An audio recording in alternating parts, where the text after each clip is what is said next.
Hi and happy Thursday, everybody. Welcome. Welcome to my little Thursday pep talk. Today we're going to kind of soothe everybody's soul and really look at just where everyone is and give a little bit of guidance from Stephen Pressfield, who wrote The War of Art. This week has been an intense week astrologically. It was a really powerful full moon yesterday. And, when we step out like we have the last few weeks, then lots of stuff comes up. We might feel tired, overwhelmed, excited.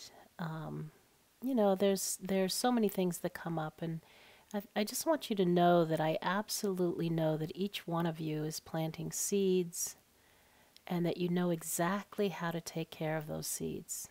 You know exactly what to do.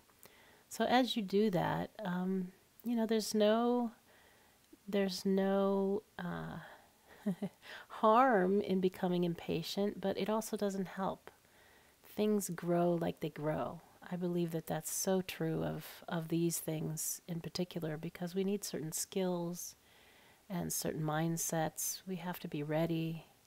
And you've begun. There's no stopping it now. So please just trust your hearts and trust the process and listen to a little bit of inspiration from Stephen Pressfield.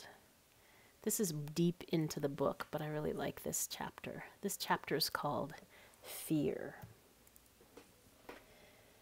Fear. Resistance feeds on fear. We experience resistance as fear, but fear of what? Fear of the consequences of following our heart. Fear of bankruptcy, fear of poverty, fear of insolvency. Fear of groveling when we try to make it on our own, and of groveling when we give up and come crawling back to where we started. Fear of being selfish, of being rotten wives or disloyal husbands. Fear of failing to support our families, of sacrificing their dreams for ours. Fear of betraying our race, our hood, our homies. Fear of failure. Fear of being ridiculous. Fear of throwing away the education, the training, the preparation that those we love have sacrificed so much for, that we ourselves have worked our butts off for. Fear of launching into the void, of hurtling too far out there. Fear of passing some point of no return, beyond which we cannot recant, cannot reverse, cannot rescind, but must live with this cocked-up choice for the rest of our lives. Fear of madness, fear of insanity, fear of death. These are serious fears, but they're not the real fear. Not the master fear, the mother of all fears, that's so close to us that even when we verbalize it, we don't believe it. Fear that we will succeed. That we can access the powers we secretly know we possessed. That we can become the person we sense in our hearts we truly are. This is the most terrifying prospect a human being can face, because it ejects him at one go, he imagines, from all the tribal inclusions his psyche is wired for and has been for 50 million years. We fear discovering that we are more than we think we are, more than our parents, children, teachers think we are. We fear that we actually possess the talent that is our still small voice, possess the talent that our still small voice tells us. That we actually have the guts, the perseverance, the capacity.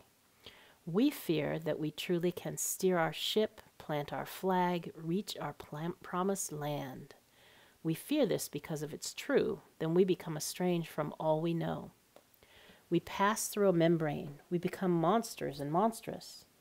We know that if we embrace our ideals, we must prove worthy of them, and that scares the hell out of us. What will become of us?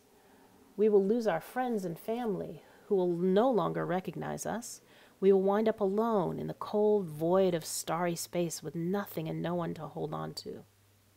But of course, this is exactly what happens. But here's the trick. We wind up in space, but not alone. Instead, we are tapped into an unquenchable, undepletable, inexhaustible source of wisdom, consciousness, companionship. Yeah, we lose friends, but we find friends too, in places we never thought to look. And they're better friends, truer friends, and we're better and truer to them. Do you believe me? That's the end of that chapter. We've found friends. Let's bond together. Let's support each other in whatever place we are right this very minute, this very day. I'll see you again in a couple of days. Thanks, ladies.